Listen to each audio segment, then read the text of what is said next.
Bonsoir à toutes et à tous, bienvenue sur R1 Le Mag, la nouvelle émission de foot normand et de la Ligue de Normandie. Chaque mois, désormais, retrouvez ce rendez-vous qui présentera l'actualité du championnat de Régional 1. Pour m'accompagner ce soir, Anthony Cordoba de la Ligue et Mathieu Billot de Foot Normand. Messieurs, comment allez-vous? Très bien. Salut Thomas. Alors Anthony, on va commencer par toi. Présente-nous un peu la genèse de ce projet, de ce MAG R1. L'objectif de la Ligue est de promouvoir tous les footballs. On a eu l'idée, notamment avec Foot Normand, suite à un partenariat initié sur la Coupe de Normandie, de développer un petit peu l'image de nos compétitions.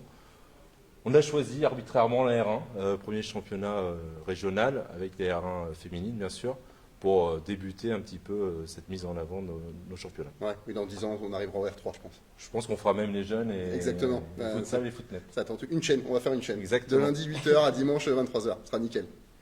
Mathieu, présente-nous le sommaire de ce numéro 1 et de ce qu'on pourra retrouver dans les prochains numéros. Ouais, voilà. Donc on va commencer par un top but du groupe A et du groupe B confondus, grâce à la participation de nombreux clubs qui évoluent à ce niveau-là. On enchaînera avec un inside. On a été à l'intérieur, au cœur d'un entraînement de Misidon, promu en R1. Et ensuite, on aura un invité chaque mois, quelquefois en visio, quelquefois en présentiel. Cette fois-ci, ce sera en visio. Ça sera Brice Enoch, l'attaquant de l'US Luneray, bien connu sur les pelouses normandes. Et après, on fera un récap général, classement, buteur. On se projettera un petit peu sur les grands rendez-vous à venir, poule A, poule B. Et on terminera avec un mot sur le championnat féminin, le R1 féminin. Voilà, ça nous fait un beau petit programme pour ce premier numéro. Très bien, merci messieurs. On peut déjà appeler les clubs à nous envoyer un maximum d'images pour alimenter ce MAG. Ça a déjà très bien joué le jeu sur le numéro 1. Et je pense que quand ils verront le résultat, d'autres suivront. On va tout de suite rentrer dans le vif du sujet avec le top but. Un top but regroupant donc le groupe A et le groupe B.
très belles réalisations dans ce top but. Moi, je retiens, j'ai un petit faible pour le Virois, Djebel Koumbassa, la reprise avec la barre transversale.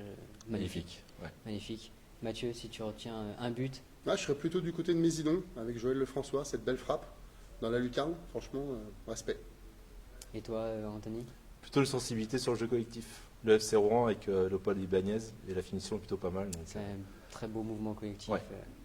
Mais tu as parlé de Mésidon, ça tombe bien. Nos caméras se sont invitées à un entraînement. C'est Léo Richard qui nous a ouvert les portes de l'USC Mésidon, les hommes de Damien Blondel, qui réalise un bon début de saison. Une victoire face à la réserve de Saint-Lô et 2 matchs nuls, dont la réserve du Hague, dont la Mosse.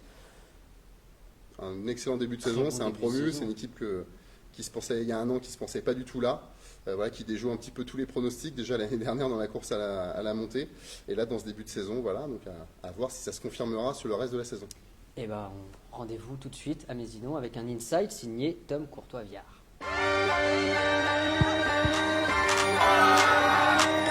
Salut, on est à Mésidon, on est mercredi. Allez, je vous emmène avec moi parce qu'il y a séance.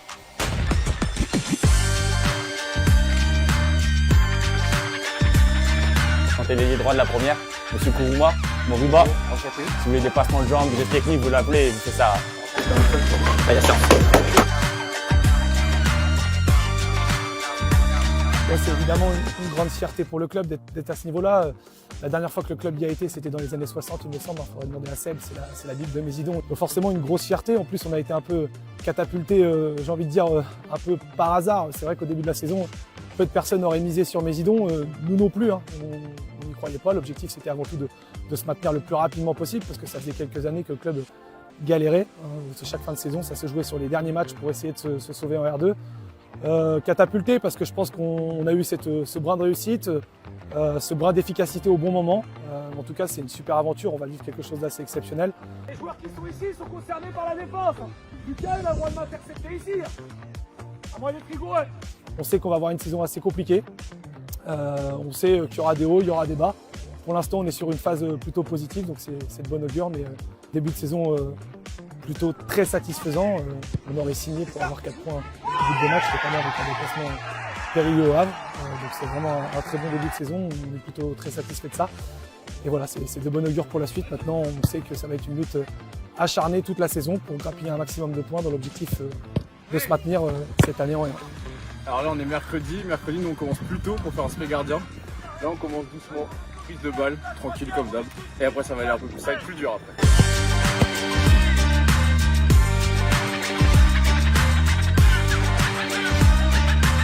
Là, je présente Monsieur Lefrançois Joël, buteur qui a 39 ans. Tonton Ah, c'est vrai, ça vient sur le côté de la part de la passe de Jostine. Après, je suis devant, je suis au 25 mètres, je me pose pas de questions et je la mets, je frappe comme à lui. Évidemment, des gros bouleversements, le fait de basculer dans l'élite régionale, parce qu'on se rend compte que voilà, tous les matchs sont bien plus complexes, on rencontre des équipes très structurées, avec beaucoup de qualité. Ça demande tout de suite une organisation particulière au club, parce que forcément, faut se mettre au niveau, il faut se mettre à la hauteur. Évidemment, on se structure et on essaie de mettre de plus en plus de rigueur et d'exigence, mais on n'oublie pas avant tout le club familial que l'on est et les valeurs qui sont chères à ce club, avec cette grande bande de bénévoles et ces gens qui sont très investis. Donc on fait en sorte de maintenir ça et de continuer à rester la belle équipe familiale que l'on est. Les gens ils vont voir la vérité aujourd'hui. C'est moi que je viens de m'appliquer là, j'ai l'impression là. Le mercredi, c'est important, je préfère le vendredi.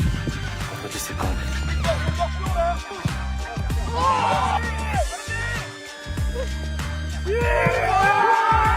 Trop facile de toute façon, on savait déjà, ça part de 0, après bon, encore à jouer.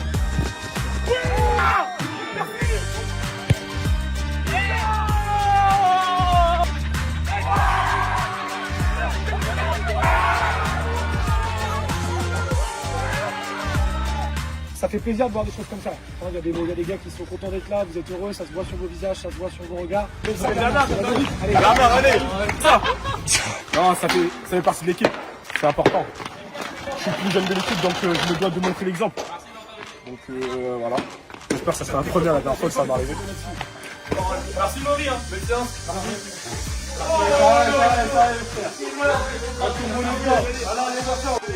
Bien la faute de la victoire. L'hiver, ça veut dire qu'il a découpé le lieu d'une. C'est fou. Mais vous avez quand même perdu. Ils ont quand même perdu en trichant. Les tricheurs. Donc des victoires, 21h, fin de séance.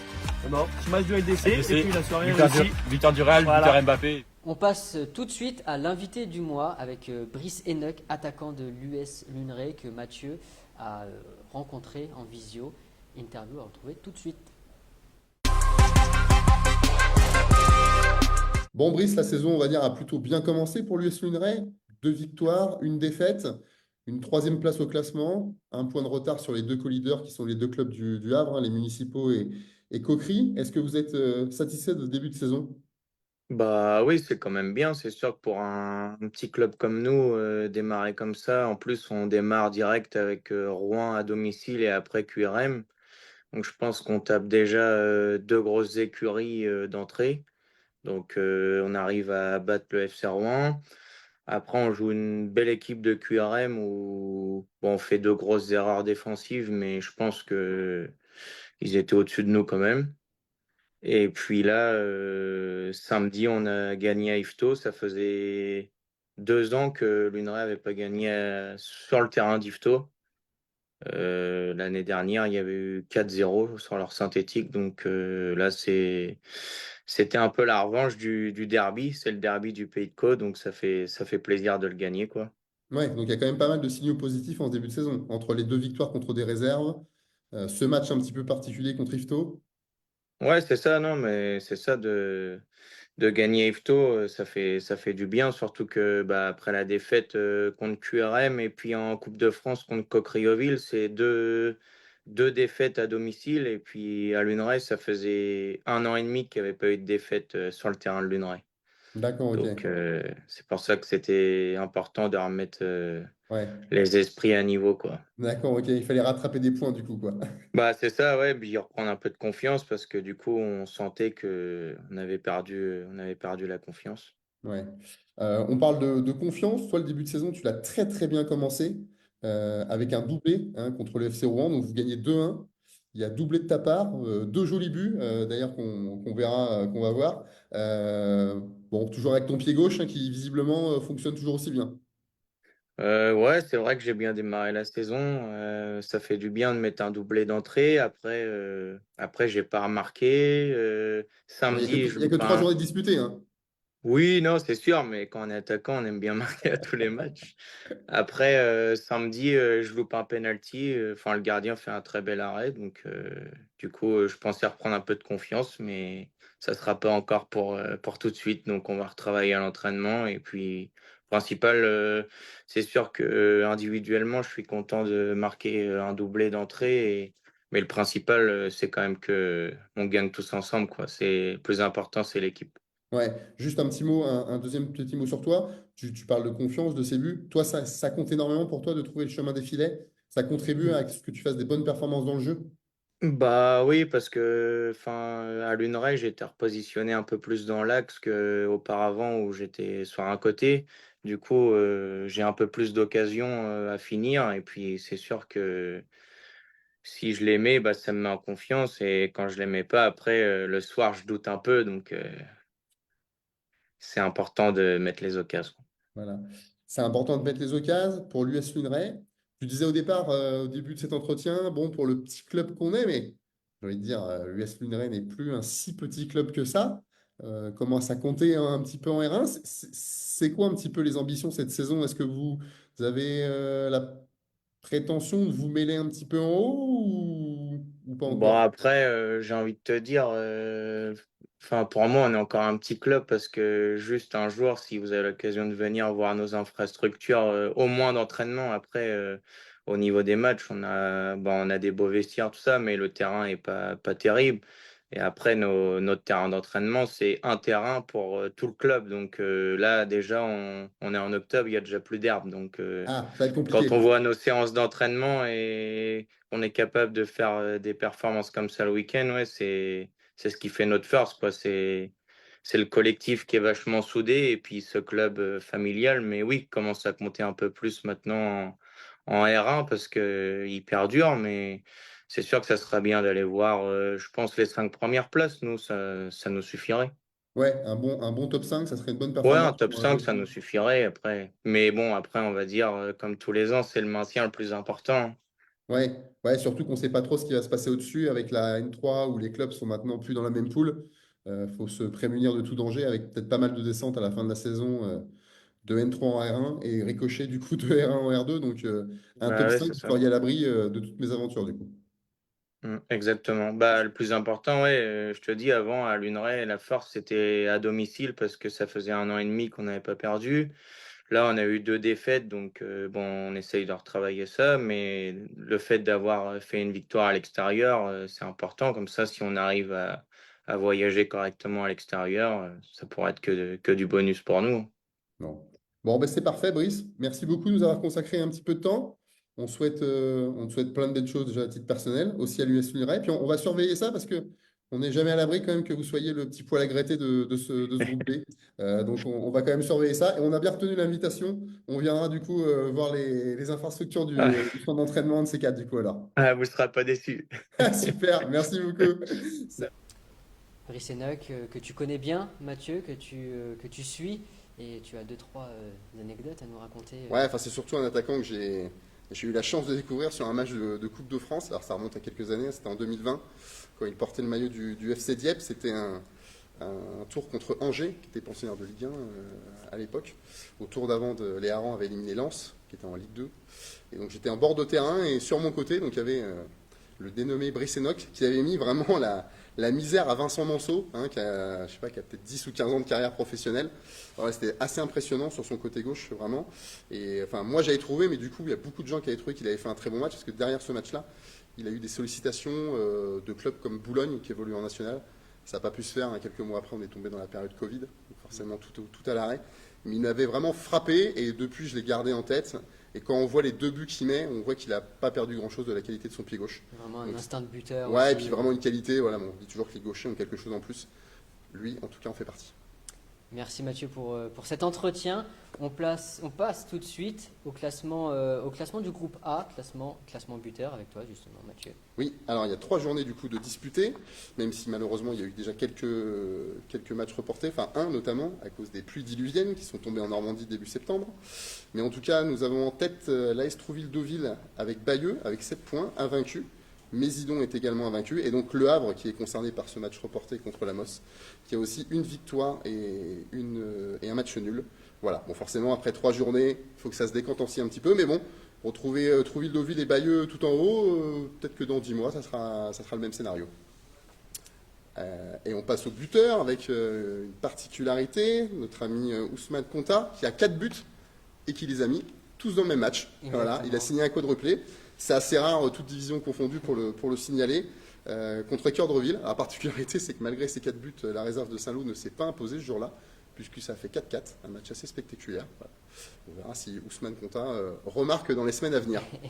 Pas sûr qu'il remarque un quadruplé tous les week-ends. Ah ben s'il fait ça tous les week-ends, on va l'inviter, ce sera notre prochain invité. On va passer tout de suite au groupe B avec toi Anthony.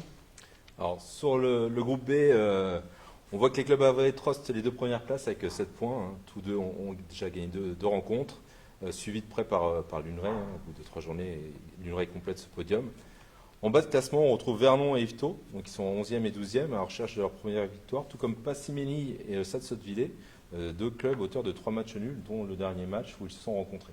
Donc une petite particularité sur ces clubs-là qui sont adeptes du match nul. Concernant les meilleurs buteurs, Bernie Cassigoy, leader avec 5 réalisations. Donc, il marque à chaque journée, donc c'est simple. Donc il est déjà à 5 buts. Et en effet, les quadruplés sont rares, mais pas en Ligue de Normandie, puisque Jesse von Overberg a également marqué 4 buts lors de son match. Donc le joueur de Bolbec. On verra qui termine meilleur buteur à la fin de la saison. Ouais, il est parti fort là, notre ami Bernie Cassigoy, là, 5 buts en 3 matchs. Ouais. Bon, voilà, visiblement, un ancien de la formation de la KV. Ouais, qui passait au Havre, qui était à Neuville, à Dieppe avant, et formé au Havre. Donc, très bon joueur normand. Affaire à suivre, exactement. On va passer tout de suite au calendrier, les dates à retenir. Avec le dimanche 13 octobre à 15h, un derby rouennais entre le FC Rouen B et QRM B. Il y aura aussi le retour de Cédric O'Haraud à Vire pour le choc entre l'AS Virois et l'AS Trouville-Deauville. Il y aura Le Havre contre Gonfreville à la même date. Et on retrouvera Brice-Sénec et l'US Minerai contre les co-leaders du coup du Havre Coquerille-Ville. Ça lance de beaux matchs. Ouais, c'est un beau programme en perspective. C'est un très beau on a cité programme. ces 4 matchs-là, mais forcément, il y en a pas mal d'autres, sachant que voilà, le calendrier va aussi un petit peu s'accélérer. Je pense qu'en R1, il y a moins de trous avec la Coupe de France maintenant, donc voilà, ça va enchaîner. On passe tout de suite à notre page sur le R1 féminin. Avec toi, Anto, un petit point sur le classement. Oui, trois journées également chez les R1 féminines, avec Évreux qui est en tête, qui a réalisé un très beau début de saison, notamment avec cette victoire face à Rouen, 2-1. Le FC Rouen est deuxième avec 6 points, tout comme Rouen en plateau Est, mais à noter qu'il y a une rencontre de moins pour ce club, un match qui est remis et qui se jouera prochainement. Et enfin, le SEM Gonfreville-Lorcher qui ferme le classement avec encore 0 points. Donc on leur souhaite de performer sur les prochaines journées et engranger leur première victoire, leur premier point. Concernant le top but chez nos féminines, Évreux forcément est en tête, 14 buts inscrits depuis le début de la saison. On retrouve Lily Basset et Myriam Sossé, toutes deux en tête avec 4 réalisations, suivies de près par Jindali, Noémie Goyer et Zia Lepiné à 3 buts.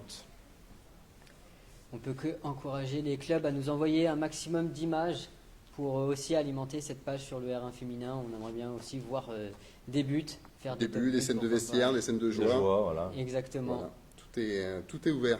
Exactement. Et c'est déjà la fin de ce premier rendez-vous pour le MAG R1.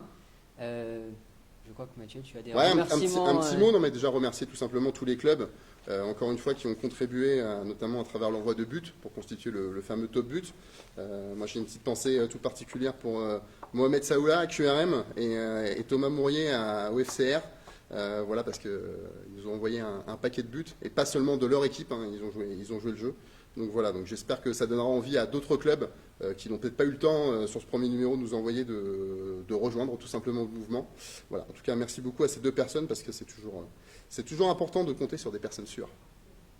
Très bien, merci à vous deux de m'avoir Merci accompagné pour cette première. Merci à vous de nous avoir suivis. On vous donne rendez-vous pour l'épisode 2 dès le 6 novembre prochain. En attendant, bonne soirée et puis bon match.